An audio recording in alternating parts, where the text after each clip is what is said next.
Hello and welcome to my channel. Today we're going to be talking about Josephine Skriver Carlson.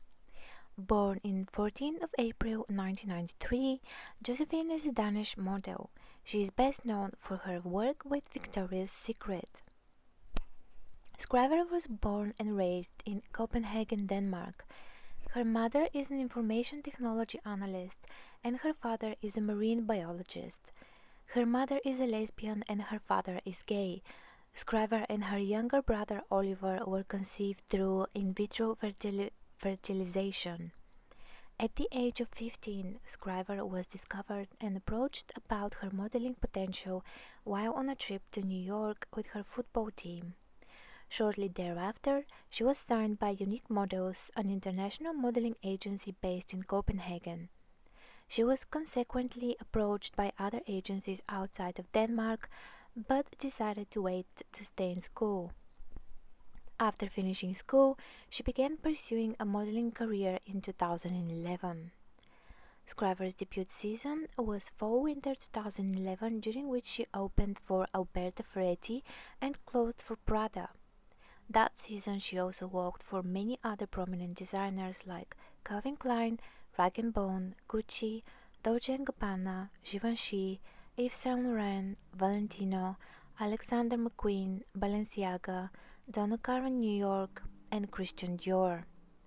Throughout her career, she has done advertisement campaigns for brands such as H&M, Dior, Gucci, Bulgari, Donna Karan, Michael Kors, Karen Millen, Max Mara, Top 10, Tommy Hilfiger, Yves Saint Laurent Beauty, Cellares, Tom Ford, Shuemura, Andrew Marc, G-Shock, Victoria's Secret, and she has been on the cover of the featured in editorials in numerous magazines such as Marie Claire, Vanity Fair, V Magazine, Interview, L'Officiel, VSW, Allure, Italian, German, Russian, Chinese, Japanese, Australian, Brazilian, Spanish and American Vogue, as well as Danish, Italian, Brazilian, Swedish, French, Elle, and British, Polish, Mexican, Arabian and American Harper's Bazaar. She also worked with Mario Testino for Michael Kors, Steven Meisel for Vogue Italia, Tim Walker for American Vogue, Greg Cadell for German Vogue, Terry Richardson for H&M and Patrick Demarchelier for Dior. Skriver has appeared in catalogs and advertisements for Victoria's Secret and worked in the Victoria's Secret fashion show every consecutive year since 2013. In February 2016, it was announced that Skriver was officially one of the brand's contracted angels, making her the first Danish angel since Helena Christensen. On January 22, 2020, Skriver was confirmed as the newest model for the 2020 Sports Illustrated swimsuit issue. She would win Rookie of the Year and return in 2021. In 2015, Skriver was made a celebrity ambassador for the Family Equality Council and its Outspoken Generation program, which aims to raise awareness about LGBTQ families. She has said that her ultimate goal is that her story will not be that interesting soon, because that would mean that society has come to accept LGBT parents to be just as traditional and normal as any other way of having a family. Skriver has been in a relationship with American musician Alexander DeLeon since 2013. In November 2018, the couple announced their engagement. They married in April 2022 in Cabo San Lucas. As of 2022, they live together in Los Angeles. And on May 9, 2023, Skriver and DeLeon announced they were expecting their first child. She is an avid fan of the NHL's Nashville's Predators and the NFL's Las Vegas Raiders and can be frequently spotted at their games. In a 2013 article for Elle, Victoria's Secret newbie Josephine Skriver talks on her first ever show. It's the Model Super Bowl. By all accounts, Danish model Josephine Skriver is already a success. She's in the top 50 on models.com, walked in dozens of spring 2014 shows, including Chanel and Valentino, and has landed tons of magazine editorials. But working for Victoria's Secret, not Karl Lagerfeld, is what will make you a household name. And Skriver is doing that for the first time in that year. But racking up major fashion cred isn't the only thing that Skriver has been up to. She has also been making headlines for her advocacy for marriage equality, a topic that, having grown up with two sets of gay parents, is near and dear to the model's heart. With her buzzworthy status as her platform, Skriver recently told Amy Odell that she wants to be the voice for kids who are raised in similar households to her own. However, her coveted slot on the 2013 Victoria's Secret runway was the focus last night when we caught up with the gorgeous Copenhagen native backstage. What was the audition process like for you? For me, it's always more nerve-wracking than any other casting. Even though it's a lot the same, you just know it's such a big thing to get this show and you're super excited for it. I have auditioned 2 times before. Third time is the charm. Have you done lingerie and swimsuit modeling in the past? Not really, not a lot, but I have worked with them before on their main clothing line. Were you nervous to walk in front of everyone wearing nothing but a bra? Not so much. I'm pretty used to understanding and undressing in front of people in my career, and I'm really happy with my body at the moment, so I think that helps a lot. How long ago did you find out you got the job? About a week ago. What have you been doing to prepare for the show? I basically do what I usually do. I didn't do any extra for this show because all year round I keep my body in shape because of this work. I box a lot and spin and run. What did you have for dinner last night? I had an omelette with some greens. Light and easy. I was tired after the rehearsal, so just something quick. What are you wearing? I'm walking in the pink section and I have this smiley face on my stomach that makes faces. It's so much fun, and I wear a hoodie and some underwear and leg warmers. Are you nervous? I think I'm really good mixture of super excited and a bit nervous because of course this is my first show and it's different because it's a TV show. It's not just a fashion show, it's a lot more performance and you have to be aware of a lot more cameras. It's not just like looking dead straight ahead. Did the other girls have any advice for you? They just said enjoy it and be out there and have a good time, and I think that's what it's all about. Just feel great and don't take it too seriously. I totally feel like it's the model Super Bowl. And in another interview for Vogue magazine in 2017, the model shares some more insights on her life and rise to stardom. The Girl in Magazines was born thanks to a magazine 23 years ago. Mom put an ad in a Danish LGBT culture magazine, Pan-Bladet. She was looking for the right man to share a parenthood project. My dad replied, and here I am, with his eyes. Josephine Skriver talks with boundless pride about Mette and Harry, her beloved gay parents. In vitro fertilization was forbidden in Denmark back then, so technically I was illegally conceived. As far as I'm concerned, they're pioneers. A Victoria's Secret angel, the face of Balmain and Lagerfeld, Skriver is a rainbow child, a model and activist who found a countless sky in the fashion world. It's a full of people with open minds and hearts. They are my people, she says as she takes a break on a photo set in the Maldives. In 2014, she became a spokesperson for Family Equality Council, which fights for equal rights for LGBTQ families. There's a strange feeling in the air, even in the US. Rainbow families are afraid for themselves and their children, and I want to fight. There was something magic in the way your parents met. Yes, I think so. 7 men replied to the ad, but my father's letter was the first. They went to dinner, and 9 months later I was born after being conceived at the first try. There was an immediate connection. In fact, my mother decided she wouldn't open the other letters. She always says that if she had been straight, she would have chosen him as her companion. It's like a kind of double bond, a double love. That's what I think too, and the birth of my little brother Oliver proves it. More than many people born in ordinary circumstances, I know for sure that I was wanted, I wasn't an accident. Skriver is your father's last name? No, both my last names, Skriver Karlsson, are my mom's. Was it hard to choose who you would live with? They agreed immediately I would live mainly with mom, then every alternate weekend with him. It was nothing extraordinary. All my schoolmates' parents were divorced. With that, I went to the theater and to see musicals. He's a marine biologist. He knows everything about nature and he speaks 5 languages. He was my Google.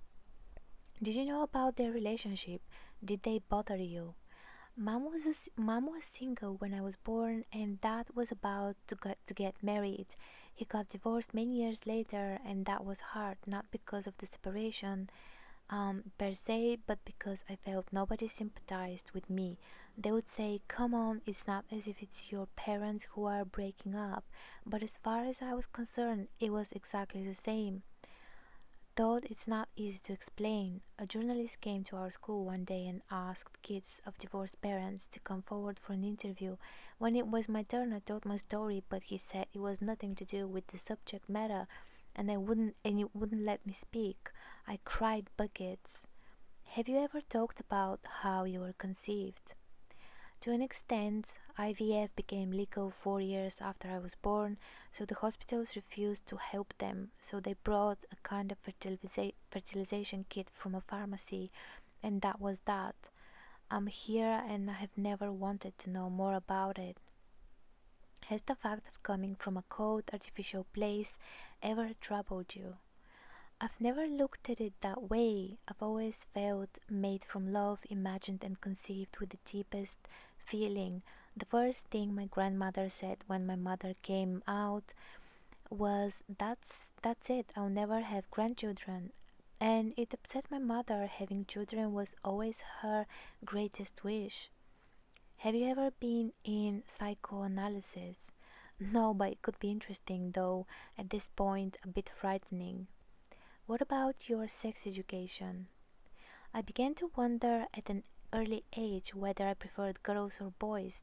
I remember my dolls were very unprejudiced. Barbie slept with Barbie and Ken did the same. I grew up thinking that anything was possible, but strangely, up until 4 years ago, and thanks to meeting my boyfriend, Alexander de Leon, leader of the CAP, I would never open my heart or loved anyone. Perhaps because the first time I did, I was hurt badly. It was summer, I was 15, and as soon as he found out my parents were gay, he dumped me. Have you ever had a gay experience, even just to understand, to empathize? I once kissed my best friend. We were drunk and she wanted to teach me how to kiss, but I've never been interested in girls, and so I almost felt guilty. When I was a teenager, I would say to mom, "Hey, would you mind if I weren't attracted to women?" And what did she say? She laughed. "Love and always look for the best in people," she told me, "and become what you are." In February 2023, Josephine Skriver talked to the Hamptons on rising to supermodel status, Paris Fashion Week, and Las Vegas Raiders Lids hat designing. International supermodel Josephine Skriver partnered with Lids and is the primary and only female brand ambassador of the sports headwear global retailer. Skriver is a superfan of Las Vegas Raiders and created her own custom design of the New Era 940 cap in partnership with Lids. I caught up with Skriver to discuss her rise to international superstardom within the fashion and modeling realms. Victoria's Secret campaigns and runways, Vogue covers, creating custom designed hats, and her personal athletic wear line Georgia. You have had some very exciting modeling contracts, collaborations, and campaigns with brands like Victoria's Secret, Sports Illustrated, Harper's Bazaar, and Vogue. Can you share more about some of the most exciting work you have done? Yes, it's super exciting. I started my career in high fashion, so that was really a big deal to me to be walking in major fashion shows and being on the covers of Vogue, especially coming from being more of a tomboy and really caring about soccer. Then a few years later, Victoria's Secret and I began working together, and with their large presence and platform, that really put me on the map into the mainstream, which was so amazing. How does it feel to be on the first female ambassador with Lids? It's great, I love it, and it's such an honor. Like I said, I'm really a tomboy and I love sports. Working with Lids has been so much fun. I grew up in Europe and we didn't really have the same sports culture as Americans with football. To see Leeds stores have floor to ceiling walls of sports hats, that was so cool. There was nothing like that growing up in Europe. Can you give some context regarding your Las Vegas Raiders enthusiasm?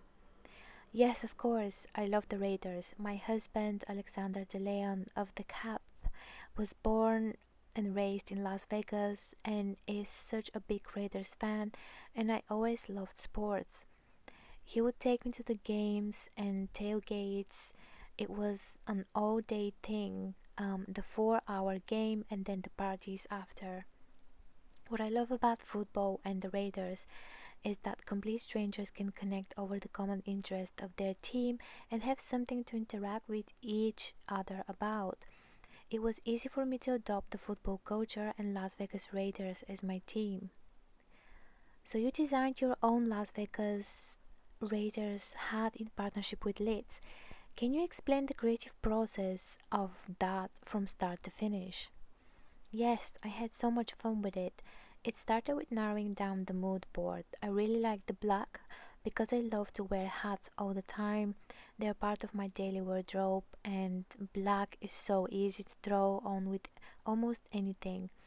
I love to wear out hat with a black suit, or I can do a more casual look with it. Hats have always been a staple in my wardrobe. They just finish the look. The black The back is a lace material which was inspired by the lace backs of Victoria's Secret underwear with the lace, so there is a bit of me in the hat. The pattern in lace on the back is the Raiders logo. I love that the back has that feminine touch because sports and sports gear is not just for guys, it's for us girls too. People can express themselves and what they stand for with the logos or teams on their hats. I wanted to take the design in so many directions. I love the hat we created. So what I'm hearing is there may be an entire Josephine Skriver and Liz collection from in the near future. That would be awesome.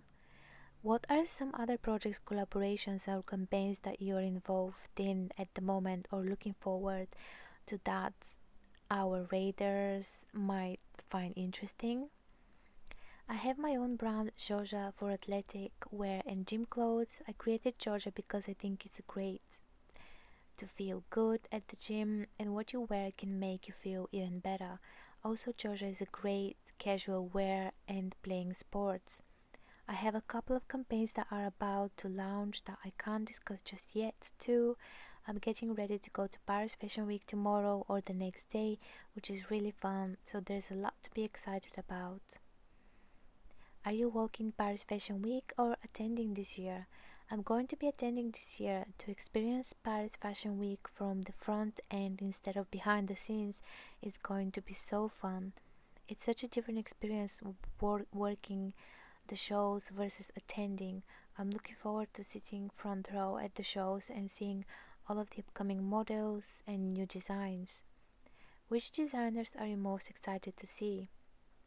Brands like Givenchy and Yves Saint Laurent are the classics, and Miu Miu, she also comes up with something so different, so I'm really excited to see what happens at this show.